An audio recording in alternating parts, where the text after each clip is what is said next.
Imaginem descobrir que, sei lá, um segredo corporativo de bilhões de dólares da empresa de vocês, que foi discutido a portas fechadas, protegido por advogados de ponta, agora, do nada, faz parte de um banco de dados público. Nossa, um pesadelo, né? Sim, total. E pior, imaginem descobrir que esse mesmíssimo segredo pode e será usado contra a empresa de vocês em um tribunal federal. Então hoje a gente vai mostrar como isso que parecia cena de filme deixou de ser ficção científica e acabou de virar jurisprudência. Eu sou o Jonas. E eu sou a Monique. Hoje é domingo, 19 de abril de 2026 e este é o Macroeconomia. É isso aí.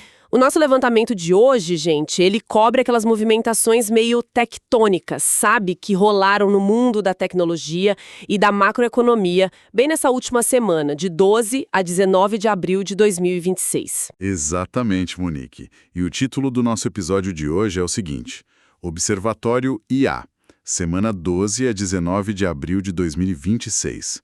E olha, nós vamos mergulhar fundo numa sequência de eventos que, sério, parecem reescrever todas as regras do jogo. Com certeza. A gente vai começar analisando uma revolução biológica que promete reduzir a descoberta de curas super complexas por uma janela de apenas semanas. Pois é.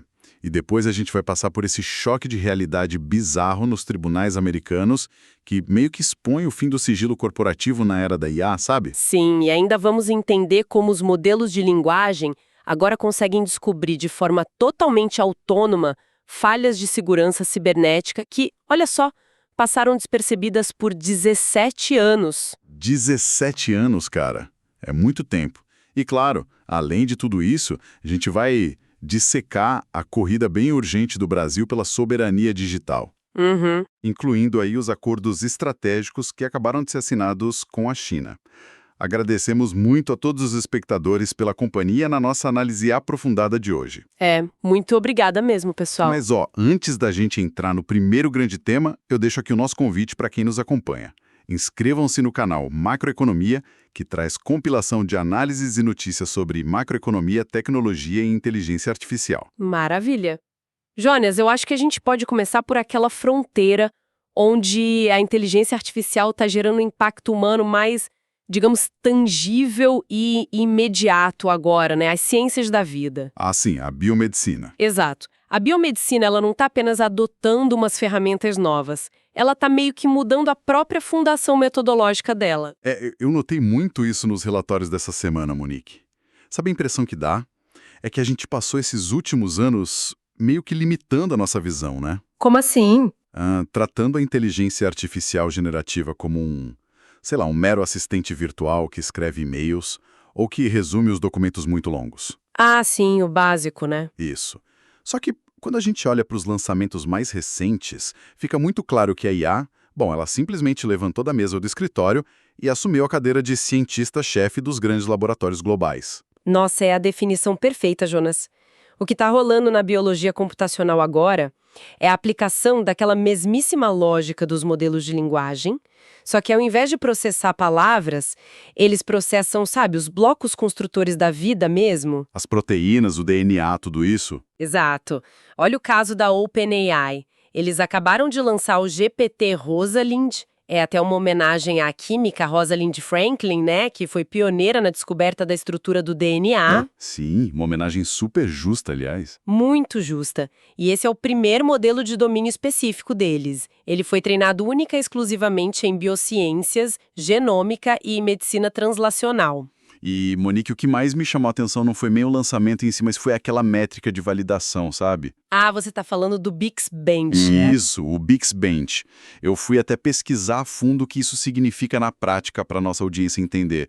Gente, o Bixbench não é tipo aqueles testezinhos de múltipla escolha que as IAs costumam gabaritar na internet. Não, passa longe disso. É um benchmark assim brutal de bioinformática. Ele testa a capacidade de um modelo prever interações moleculares hipercomplexas. E o GPT-Rosalind bateu a nota de 0,751. É um absurdo. É inédito. Na história inteira desse teste, nenhum modelo tinha sequer chegado perto dessa marca. O modelo essencialmente entende como uma proteína vai se dobrar e como ela vai interagir com uma célula doente. Antes mesmo de qualquer teste físico no laboratório, né? Exatamente. Antes de gastar 1 centavo com tubo de ensaio.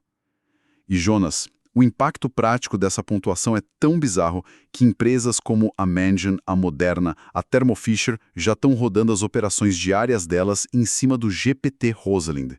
E a concorrência não ia ficar dormindo no ponto, né? Jamais. A AWS, Amazon Web Services, respondeu imediatamente. Eles lançaram Amazon Biodiscovery, o ABD. Sim, eu vi isso. Só que diferente da OpenAI, eles não lançaram um modelo só.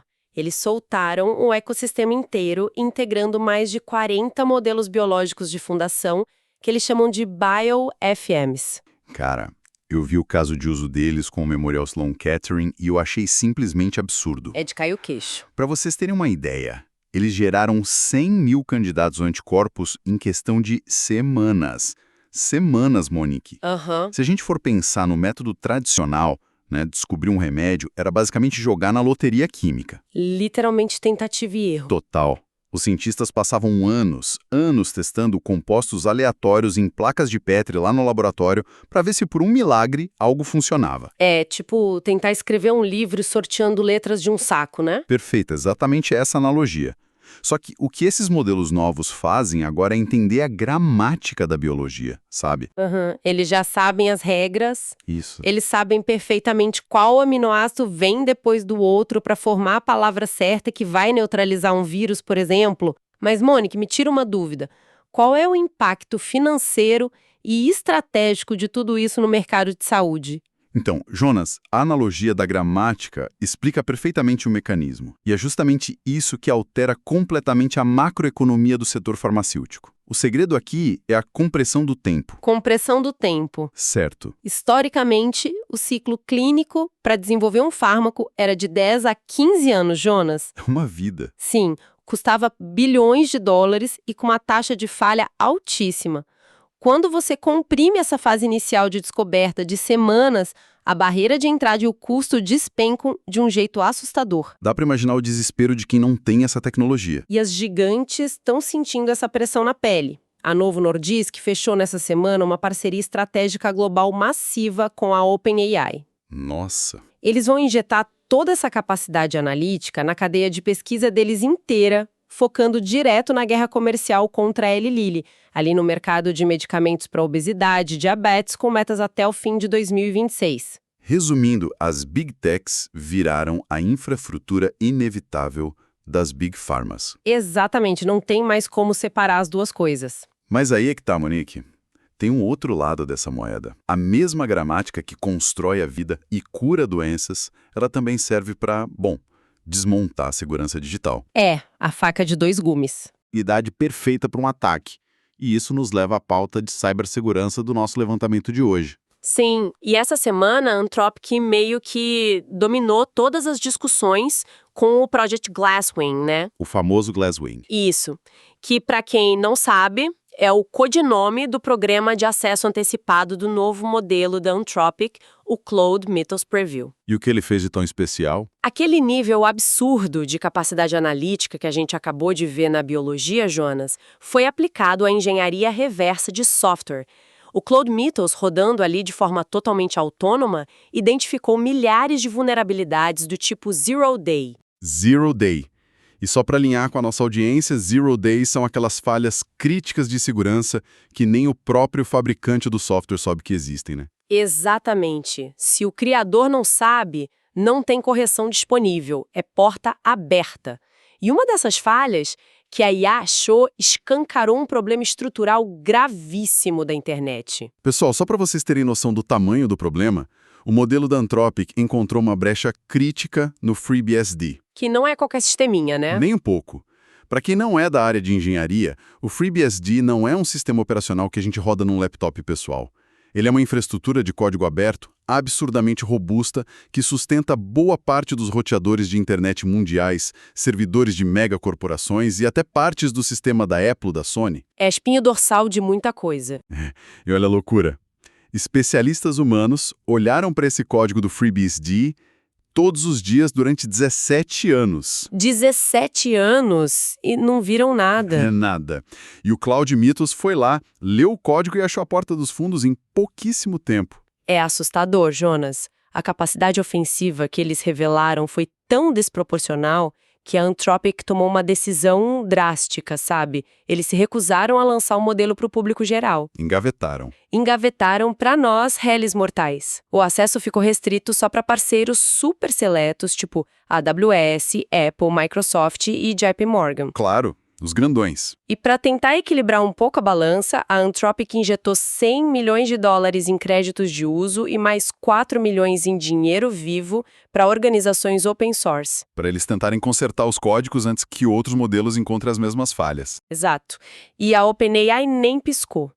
Já entrou no jogo anunciando o GPT-5.4 Cyber, que é um programa voltado só para defensores cibernéticos. Monique, eu vou te falar, eu olho para essa dinâmica e eu vejo um risco inaceitável. Como assim? Pensa comigo, a Anthropic cria um modelo tão cirúrgico, tão bom em achar brechas profundas, que decide esconder do público. Mas aí, ainda assim, ela libera isso para as gigantes de tecnologia e para os maiores bancos do mundo. Nós não estamos essencialmente fabricando armas digitais de destruição em massa, disfarçadas de pesquisa de segurança e só cruzando os dedos para que ferramentas parecidas não caiam na Deep Web amanhã cedo? Jonas, esse seu desconforto é literalmente o debate central da comunidade de segurança hoje. É o dilema perfeito. É uma corda bamba, né? Total. A simetria na cibersegurança mudou para sempre. Historicamente, pensa bem, o atacante precisava acertar uma vez só para invadir a rede. Sim, uma brecha e acabou. Enquanto o defensor tinha que proteger tudo o tempo todo, sem piscar. Agora, com a IA escrevendo o código e procurando falha em milissegundos, não tem como defender um sistema usando regras feitas por humanos. A gente é muito lento. Muito lento. A única forma de uma rede se defender contra uma inteligência artificial ofensiva é tendo uma inteligência artificial defensiva com a mesma ou maior capacidade de inferência. É fogo combatendo fogo. Exato. Se a Anthropic e a OpenAI pararem de desenvolver modelos capazes de invadir, sabe o que vai acontecer? Governos rivais ou agentes maliciosos vão criar os deles. E a gente vai ficar sem os anticorpos digitais para nos defender. Bom, então é uma corrida armamentista pura e simples. Quem não tiver acesso a esses modelos de fronteira, sejam empresas menores ou países inteiros, vai virar um alvo totalmente indefeso. Exatamente. E, Monique, essa velocidade toda que a gente está narrando, esse avanço tecnológico, obriga a gente a olhar para os impactos estruturais na nossa sociedade, né? Porque as instituições simplesmente não estão conseguindo acompanhar esse ritmo. Nem de longe. Tem uns dados que saíram agora, dia 13 de abril, da Universidade de Stanford. É o relatório AI Index 2026. E, cara, eles desenham um quadro de aceleração que chega da vertigem. Eu vi esse relatório. A velocidade de penetração assusta até o pessoal que pesquisa a área há anos e é super otimista. O que mais chamou a sua atenção lá? Olha, o relatório de Stanford aponta que a adoção de IA atingiu 53% da população global em só 3 anos. 3 anos? Sim. Jonas, nenhum paradigma tecnológico na história, nem a internet, nem os smartphones se disseminou tão rápido assim. E a capacidade puramente bruta das máquinas continua escalando absurdamente. Aquele teste, né? O Humanity's Last Exam. Isso. Esse é um teste complexo, projetado pelos cientistas para ser, assim, quase impossível de ser resolvido por algoritmos hoje. E mesmo assim, os modelos de fronteira já ultrapassaram a marca de 50% de acerto nele. E o mais louco, sabe o que é? Ao mesmo tempo em que a capacidade aumenta, as empresas estão fechando as portas da transparência. Como assim? O índice de transparência do desenvolvimento desses modelos despencou de 58 para 40 pontos no relatório da Stanford. Eles simplesmente pararam de dizer quais dados eles usam para treinar os sistemas ou como eles ajustam os freios de segurança. É um modelo da faixa preta total. Exato. E o mercado de trabalho já reflete o impacto disso também, tá? As vagas para desenvolvedores júniores recuaram 20% desde 2022. Nossa! É muita coisa. Mas, para ser sincero, para mim o que vai acabar sendo o grande gargalo para frear essa locomotiva toda Não é regulação, é o lado físico e ambiental da coisa. Os números de infraestrutura confirmam muito essa sua tese, Jonas. Pois é. Pensa que em 2025, os investimentos corporativos no setor bateram 581 bilhões de dólares. É dinheiro infinito. Mas o custo real, o custo que o planeta paga, não é só financeiro, é termodinâmico. Conta mais sobre isso. Olha só o caso do Grok 4. Só o treinamento desse modelo emitiu mais de 72 mil toneladas de dióxido de carbono equivalente. 72 mil toneladas para um modelo? As GPUs, as placas, precisam de uma quantidade massiva de energia para rodar e de milhões e milhões de litros de água doce só para resfriamento. Hoje, a capacidade global de data centers voltados exclusivamente para IA chegou a 29,6 gigawatts.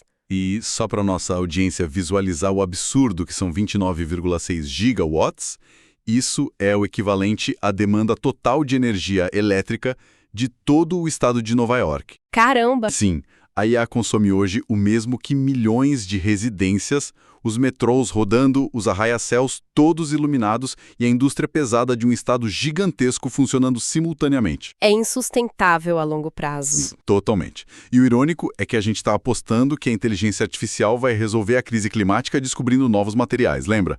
Mas a julgar por esse consumo de infraestrutura, ela pode muito bem acelerar o colapso sugando toda a nossa rede elétrica. E os efeitos colaterais desse processamento bruto, dessa sede por poder, não param no meio ambiente. Eles corroem até o tecido da informação, Jonas. Como aquele dado brasileiro que a gente separou, né? Isso. Aquele descolamento brutal entre a capacidade técnica de gerar conteúdo e a nossa capacidade humana de colocar ordem na casa ficou muito evidente nesse levantamento local. O estudo da agência Lupa. Isso, em parceria com a Pardal Tech. Eles mediram a desinformação aqui no Brasil e os dados são alarmantes. O relatório demonstrou um aumento de 300% nas ocorrências de notícias falsas e mídias manipuladas geradas por inteligência artificial aqui no país. Saltou de 39 casos num período anterior para 159 agora recentemente, né? Exato. E lembrando, pessoal, que a gente analisa isso aqui de um ponto de vista estritamente tecnológico, com absoluta neutralidade política, tá? Com certeza. O nosso ponto não é tomar partido de A ou B. O que esse relatório da Lupa e da Pardaltec escancara é a mecânica da coisa, a profissionalização do uso dessas ferramentas. Sim, a escala. Não estamos mais falando de um adolescente brincando no Photoshop para fazer um meme.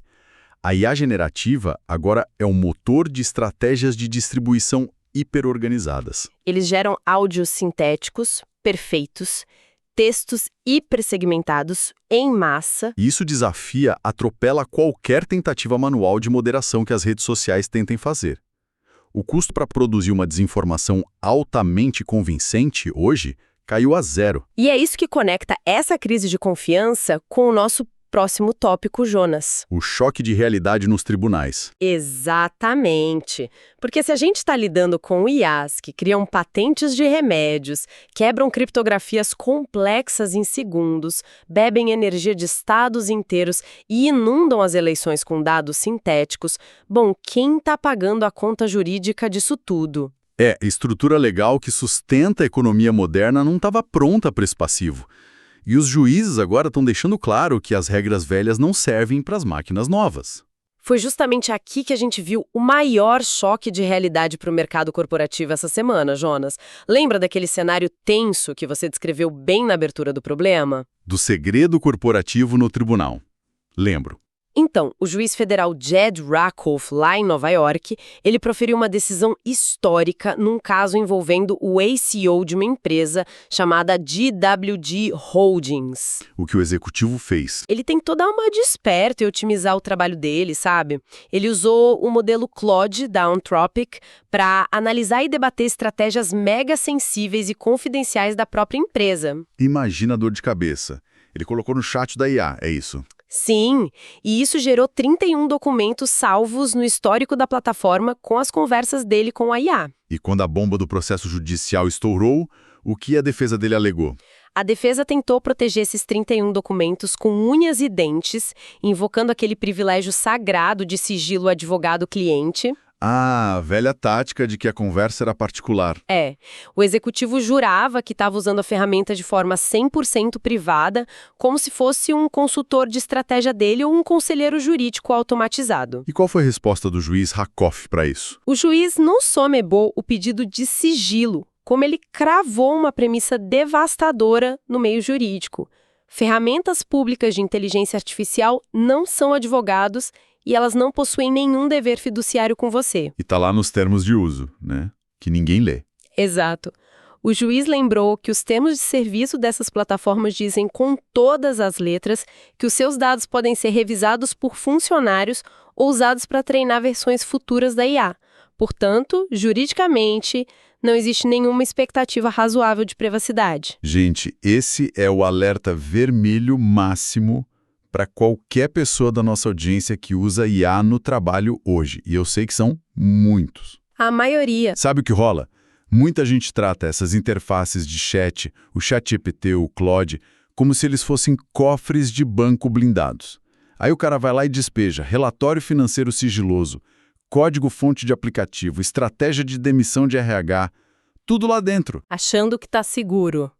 E a justiça americana acabou de oficializar que essas plataformas públicas são equivalentes a tipo uma praça pública lotada. Conferenciar um segredo comercial para um chatbot público hoje é legalmente a mesma coisa que você pegar um megafone e gritar esse segredo no meio da Avenida Paulista. Nossa, analogia perfeita. E por falar em dados de usuários sendo absorvidos, assim, as próprias políticas da Microsoft para o GitHub Copilot mudaram as regras do jogo para os desenvolvedores nessa última semana, né? Mudança pesada, aliás. A partir de 24 de abril de 2026, agora, a Microsoft vai implementar uma alteração drástica para todo mundo que usa os planos Free, Pro e Pro Plus do GitHub Copilot. E o que muda exatamente? Basicamente, todos os dados de interação do programador, trechos de código que ele digitar, a estrutura inteira dos projetos, até as perguntas feitas no chat do Copilot, tudo isso vai passar a ser usado para treinar os futuros modelos da empresa.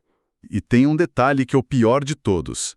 Essa opção de compartilhar os dados vem ativada por padrão. O famoso opt-out, né? Você tem que ir lá tirar. Isso. Então, se vocês desenvolvedores aqui no Brasil estão lá trabalhando freneticamente no código inovador de uma startup e esquecerem de entrar nas configurações amanhã cedo para desativar essa coleta com as próprias mãos, já era. O código vira treinamento. O código proprietário da startup de vocês, a lógica de negócio super genial, tudo isso vai ser sugado para alimentar o cérebro coletivo da Microsoft.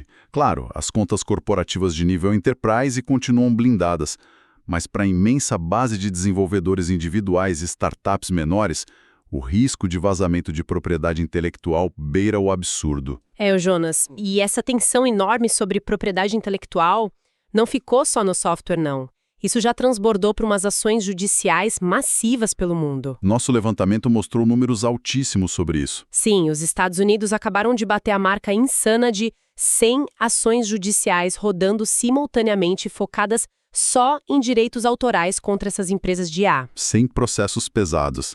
E teve o caso dos YouTubers, né? Isso. O fronte mais recente dessa guerra envolve canais e produtores gigantes do YouTube, como aquele pessoal do H3H3 Productions. Eles simplesmente processaram a Apple, a OpenAI e a Amazon de uma vez só. E o argumento é aquele clássico de raspagem de dados. Eles provaram que as gigantes da tecnologia rasparam, extraíram e treinaram os modelos em cima dos milhares de vídeos e das vozes deles, sem qualquer tipo de licenciamento. Zero compensação financeira. Só que a responsabilidade não está caindo só no colo de quem cria a IA, Monique. Está caindo também em quem usa ela para distribuir anúncio. Ah, sim, o caso da Califórnia. Você viu essa decisão no Distrito Norte da Califórnia envolvendo as grandes redes sociais? O negócio é histórico.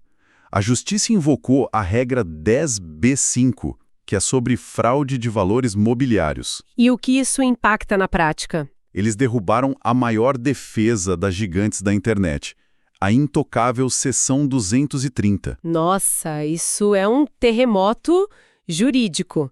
Só para contextualizar a nossa audiência rapidinho, essa Seção 230 é a lei federal americana que garante que plataformas como a Meta, a Alphabet, o TikTok não possam ser processadas pelos conteúdos que os usuários deles publicam. É o escudo de mensageiro. Isso, eles sempre disseram, nós somos só o outdoor, não desenhamos a propaganda. Só que aí veio a nova decisão judicial e disse o seguinte: se as ferramentas algorítmicas de inteligência artificial da plataforma assumem a autoridade máxima para criar, direcionar e montar um anúncio que acaba sendo uma fraude, então a plataforma não é mais mensageira. Ela vira coautora da fraude. Exatamente. E isso remove, numa canetada só, um escudo legal que protegia o Vale do Silício há décadas.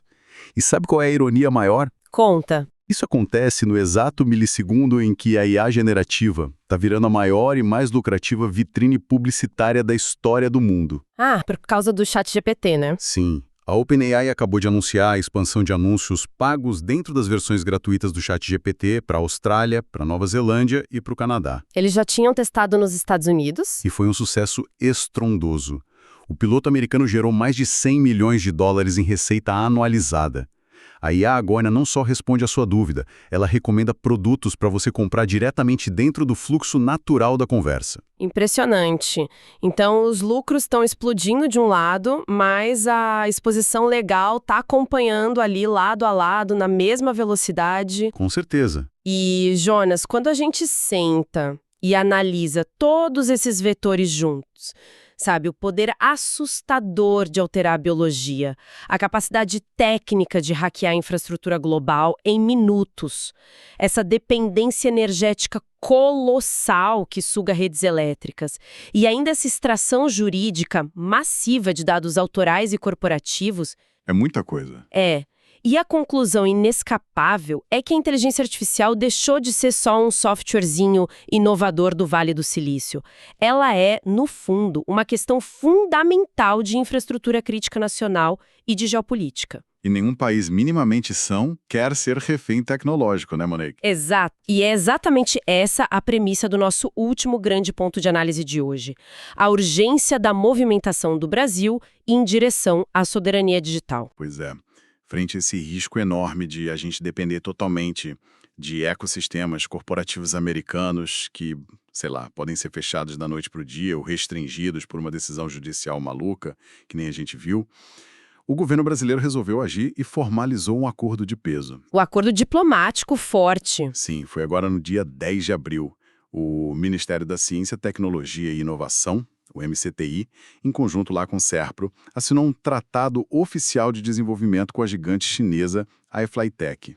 Sabe o que é interessante, Jonas? A escolha dos parceiros e dos objetivos dita qual é a verdadeira estratégia por trás disso. Qual é a sua leitura? O acordo foca basicamente na construção de modelos de fronteira totalmente nativos e IAs treinadas especificamente com as nuances e a cultura do português brasileiro.